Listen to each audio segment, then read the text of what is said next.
제가 MBTI가 극 I이다 보니까 내향적인 사람도 잘 할 수 있나? 이런 부분이었어요.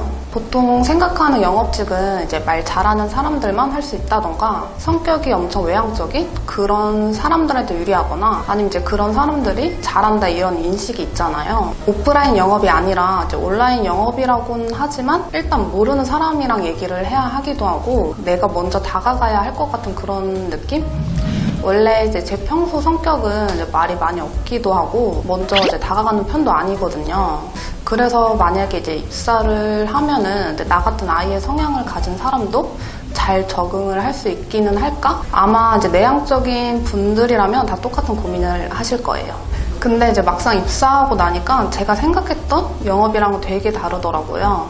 우선 이제 교육 영업직이다 보니까 내가 먼저 이제 다가가야 한다기보다는 그 공부를 하고 싶어하는 이제 학생분들께서 먼저 연락을 주시거든요.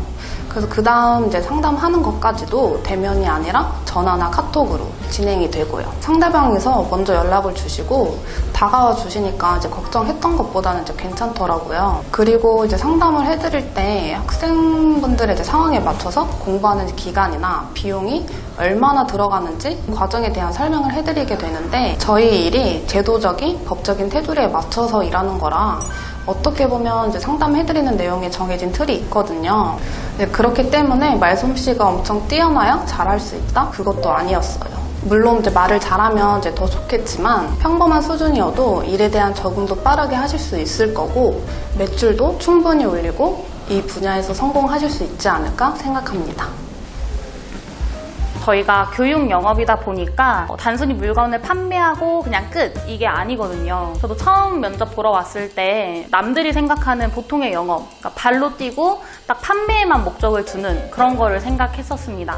근데 면접을 보니까 교육, 그러니까 학업에 대한 목표를 이루려고 하시는 분들에게 교육 상품을 안내 드리는 거더라고요. 그렇다 보니까 제가 상담할 대상들은 대학이나 대학원을 가신다든지 혹은 취득하셔야 되는 자격증이 있으시다든지 진짜 인생에 대한 엄청난 원대한 목표를 갖고 계시는 그런 분들이거든요. 기껏 시간을 들여서 공부했더니만 알고 보니 내가 안 해도 되는 걸 했다. 이래버리면 비용도 비용이지만 시간을 낭비하게 되는 거잖아요. 시간은 또 돈으로 살 수 없는 또 굉장히 소중한 거니까 물건 잘못 샀을 때처럼 그냥 어쩔 수 없지 하고 넘길 수 있는 그런 간단한 일도 아닐 거란 말이에요. 그래서 혹시라도 내가 도움이 아니라 오히려 피해를 주게 되면 어떡하나 이런 생각과 걱정을 진짜 많이 했던 거죠.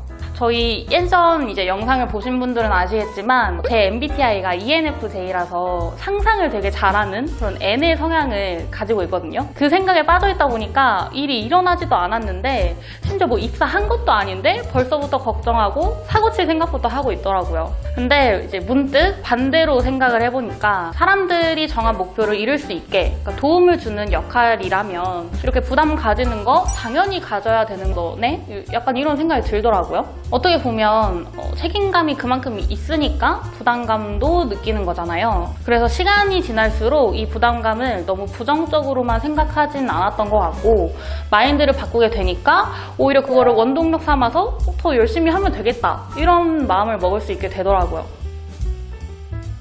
저희 회사가 홍보는 마케팅으로 하고 그걸 토대로 상담을 진행해서 교육 상품을 학생들한테 판매를 하는 건데 영업직이면은 내 매출에 따라서 급여가 달라지잖아요. 그러니까 결론은 마케팅도 많이 하고 교육 상품도 많이 팔아야 된다. 그게 되는 거예요. 여기까지는 다 좋은데 사실 영업직이라는 이 두 단어만 생각하면은 부정적으로 생각하는 사람들이 더 많아요. 이제는 그러신 분들은 거의 없지만 약간 왜 길거리에서 도를 아십니까? 괜찮아요? 거의 강매로 핸드폰을 판매한다든지 바리바리 뭔가 싸들고 다니면서 물건을 팔아야 한다든지 뭐 사기를 치는 그런 부정적인 인식들? 근데 사실 저도 처음에는 그런 시선으로 영업직을 봤던 사람 중에 하나라서 그렇다 보니까 나조차도 이런 생각을 가지고 있는데 내가 아무리 도움을 준다 한들 사람들이 애초에 부정적인 시선으로 보면 어떡하지? 이런 생각이 더 컸던 것 같아요. 근데 면접을 보니까 이게 다른 영업들이랑은 완전히 다르더라고요. 공부할 생각이 아예 없는 사람들한테 공부를 하라고 이게 설득을 해서 판매를 하는 게 아니라 공부를 정말 하고 싶은데 도움이 절실하게 필요해서 먼저 연락을 주시는 거라서 부정적으로 생각하시는 게 아니고 오히려 나에게 도움을 주는 고마운 사람? 과정에 대해 안내를 드리면서 도와주셔서 진짜 너무 감사하다, 덕분이다 이렇게 말해주시기도 하고 이제 간혹 이제 소소한 선물도 보내주시거든요. 이렇게 생각했던 이유는 저는 조금 다른데, 다른 직종이 아니라 이제 영업직이라는 게 특히 이제 돈을 많이 번다? 아니면 내가 하는 만큼 번다? 이런 생각으로 좀 입사를 많이 하시더라고요. 뭐 저도 그렇게 입사를 했고. 맞잖아요. 제가 예전에 했던 일도 좀 영업 관련 일이었는데, 그때랑 좀 다르게 접해보지 않은 영업이고, 이게 얼마나 돈을 많이 벌 수 있을까 이런 게 감이 안 잡혔어요. 예전에는 좀 대면으로 하는 영업이라 해가지고 좀 서비스 영업을 했었거든요. 그러다 보니까 사람들을 다 직접 만나다 보니까는 지금처럼 온라인 마케팅으로 제가 DB를 직접 구축하고 상담하고, 그리고 내가 이 마케팅을 한 걸 사람들이 보고서 연락을 할까? 연락이 오면 얼마나 올까? 상품 같은 것도 보면은 교육 상품이다 보니까는 처음엔 좀 생소했고, 이제 제가 아는 교육 상품은 구몬, 싱크빅, 수능 특강. 빨간 펜. 이용하는 연령대도 한정되지 않을까? 좀 공부하려는 사람이 얼마나 될까? 좀 이런 게 되게 걱정됐었어요. 근데 제가 생각했던 것보다 되게 많은 교육 상품들이 있었고, 뭐 어린 학생들이 하는 교육 상품, 또 이제 중장년층들이 할 수 있는 그런 교육 상품들도 되게 다양하게 많더라고요. 맞아. 그래서 이제 면접 때도 제가 느낀 게, 이거 할만하겠다, 하는 만큼 벌 수 있겠다 이런 생각이 좀 많이 들었고, 돈 냄새를 좀 맡았어요. 욕심도 나고 하다 보니까는 자연스럽게 좀 열심히 하다 보니까는 매출도 잘 나오고 좀 재미있게 하고 있는 것 같아요. 지난달에 매출 1등 했던데. 제가 1등입니다. 이제 좀 사람마다 그 우선순위를 두고 있는 게 좀 다르니까는 저희가 얘기했던 이런 고민 말고 다른 고민들 있으실 텐데, 그래서 저희가 댓글에 업무나 입사 문의 링크를 달아놓았거든요. 자세한 얘기가 궁금하다, 교육 영업에 대해서 한번 도전해보고 싶다 하시는 분들이라면 링크를 통해서 질문 남겨주시면 연락드리도록 하겠습니다. 안녕!